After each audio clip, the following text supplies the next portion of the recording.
Raft has received many updates since 2018 when it first released onto Steam, but the next one we're due to get is going to be by far the biggest one yet. Obviously, Chapter 3 will no doubt have countless features and changes that will catch us by surprise and bring something completely new to the game, but that's not all we'll be speaking about today. First, I'll cover how the actual Chapter 3 update may surprise all of us, including myself, and then we'll move on to how I think the developers of Raft might switch up how updates actually roll out in the future. Raft Chapter 3, though otherwise known as Update 14, has been the talk of the town ever since Chapter 2 first released in October of 2020. And so with the long wait we've experienced so far, it's only fair to say that the release date is inching ever closer. But how close really is it? Well, as you all know, my estimates are never ones to go by. So far, I've predicted June 2021, September 2021, November 2021, all of which came to nothing. So yeah, I won't be bothering with another prediction because I don't want to curse this update any more than I already have, because secretly, deep down, I and many others in the community feel as if this update really isn't far away now. One thing that has massively changed recently has been the communication between the developers and the community, which often indicates that an update is close. There are almost weekly teasers being shown in the Raft Discord, but that's not all. We had our first dev blog in almost half a year on the 13th of January 2022, and inside of this dev blog they gave us many clues and teasers, but most importantly there was a line near the bottom of the first paragraph which could possibly give us an indication of another upcoming dev blog. In this sentence they listed off some obvious things that will be coming in Chapter 3, but then said, quote,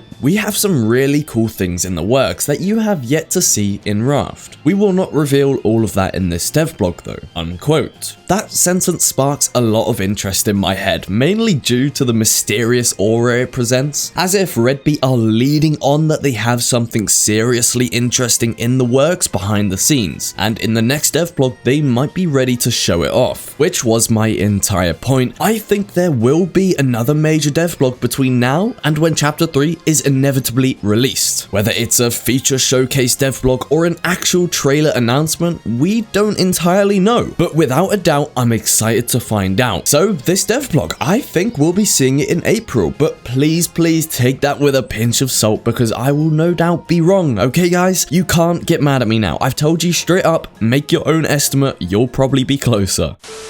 Anywho, it's time to move on to how Redbeet Interactive might change their day-to-day operations once Chapter 3 has released. And if you know anything about Raft, you'll know it's pretty notorious for only having 1 or 2 updates every year, which actually seems to work pretty well because the hype it builds is absolutely unmatched. But sadly, there are no doubt certain people which just don't have the patience for update gaps like these, which is fair enough. I won't get all defensive for Redbeet right now, but they do have a small dev team, okay? Leave them alone. Anyways, as you probably know, this isn't actually a common update methodology used in the gaming industry, at least not for actively developed games. Usually companies tend to go for the quarterly or even monthly update schedule. I'm not sure why. I'm not a developer, well, not really at least. You get what I'm trying to say. Redbeet are unique. They are what I'd like to call the definition of quality over quantity. But why are we even talking about this? Well, I think Chapter 3 will be the last of these yearly updates when it comes to Raft, and I have my reasoning and even some proof to go along with it. Oftentimes, the Raft developers can be seen talking to some of the community in the official Raft Discord, and this time round, Bosson, one of the developers from Redbeet Interactive, did a little Q&A for all of those in chat. We'll start off with some of the interesting questions that I think you guys definitely want to hear about, and then we'll move on to the penultimate question, which gave us some clues as to what will happen to Raft post Chapter 3. First up though, myself. I asked a question about any possible performance optimizations being in the pipeline, and although the answer Bosson gave didn't confirm my hopes, it was a really well thought out, honest answer, and genuinely I don't think I could have asked for more. He said that it's out of his hands, which is fair enough, but he also said this, quote, "Right now we're all working on getting the new content done. Not sure how much optimization work we can get in for Chapter 3. No promises, but I imagine we'll have a look at improving performance at some point after it comes out," unquote. While it's obviously not a definite, there is a good good chance that Redbeet will at least give it a crack after they're done with their current goals. All we need is a little bit of patience. Honestly, I can't wait to see what Raft might look like in a year, but perhaps we can even get a little bit of insight with this question right here. Ricocheted asked, quote, "When Chapter 3 releases, can we expect longer or similar delays in game updates as this one?" Unquote. And so Bosson replied with, quote, "Again, no promises, but I think we'll try and return to shorter waiting times in the future. We've got an ambitious chapter update in the works, so it's a special case, but I'd personally like to return to smaller scale quality of life updates after it releases. We have no real post Chapter 3 plans yet, so we'll see what happens." Unquote. So once again, I really want to reiterate that you guys should always take these answers with a pinch of salt, because straight away Bosson says no promises. But either way, let's have a look at what this could mean. So obviously Bosson has referred to Chapter 3 as their ambitious chapter update, which is fair enough. They've already said numerous times that this update is genuinely a new challenge for most of them as developers, which is partially why I'm not only so excited for the update and all of its content, but also for Redbeet Interactive, who will hopefully grow as a development firm. But Bosson also separately said that, quote, "Chapter 3 is very fun to work on, but also a bit exhausting, especially with all the expectations looming over us," unquote. Which I can most definitely imagine. With or without this answer from Bosson, I was confident that this was the route that Redbeet would take post Chapter 3, but remember, it isn't yet confirmed, so don't get too overexcited. And if Redbeet do transition to a more frequent but smaller update schedule, what would that mean for the storyline? Well, let's talk about something I've been thinking about for a while. What if the storyline actually ends right there, and the developers decide to create a new game mode, or just focus more on other game features, because that is entirely possible. Imagine a world where Raft gets new updates, bear in mind smaller ones obviously, every month. We'd literally have something to look forward to right around every corner. So that presents my question for you guys. What update schedule would you like to see Redbeet have in the future? And would you actually want more frequent but slightly smaller updates instead of these long waits? Let me know in the comments down below. I've got to quickly thank Bosson though, specifically for taking time out of his day to answer some of our burning questions, and of course the rest of the team over at Redbeet, because clearly they're super excited to unveil their year-long project that is Chapter 3. And if you ever get to interact with a Raft developer, or anyone for that matter, be kind. It really isn't hard. And recently I've seen more and more negative comments pop up, not only in the Raft Discord, but also everywhere else online. Just be kind to each other, okay guys? You got this. But that's been Riot Games. I appreciate you hanging out with me, and leave a like if you enjoyed, because it really does help me out a lot. Have a great day, my friends, and I'll see you next time.